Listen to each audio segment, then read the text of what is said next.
ఇంట్లో పని చేయడానికి లేదంటే ఎక్సర్సైజ్ చేయడానికి ఏంటి మేడం తేడా అని అడుగుతున్నారు. మా దగ్గరికి వచ్చే పేషెంట్స్లో కొంతమందికి మేము బాగా ఎక్సర్సైజ్ చేయాలి అని చెప్తూ ఉంటాం.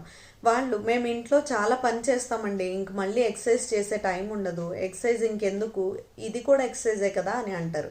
కానీ కాదండి. ఎందుకంటే మనం ఇంట్లో చేసే పని చేసినప్పుడు మనకి కనుక అలసట బాగా అనిపించినప్పుడు మనం స్లో డౌన్ అవుతాం, అంటే ఇంటెన్సిటీని మెయింటైన్ చేసేస్తూ ఉంటాం. ఇలా కాకుండా పర్టికులర్గా మనం ఒక వాకింగ్ అవ్వచ్చు, లేదంటే యోగా అవ్వచ్చు, జాగింగ్ అవ్వచ్చు, సైక్లింగ్ అవ్వచ్చు, ఏదైనా ఎక్సర్సైజ్ చేసినప్పుడు మన హార్ట్ బీట్ చాలా ఇంపార్టెంట్. అది 60తో మొదలై 90, 100, 110 ఇలా పెరుగుతూ ఉంటుంది. ఇలా ఇంటెన్సిటీ పెరిగినప్పుడల్లా క్యాలరీ డెఫిసిట్ అనేది ఈజీగా జరుగుతుంది. కాబట్టి ఇంట్లో పని చేయడం అనేది ఎక్సర్సైజ్ చేయడం కాదు, యాక్టివ్గా ఉండడం మాత్రమే. So exercise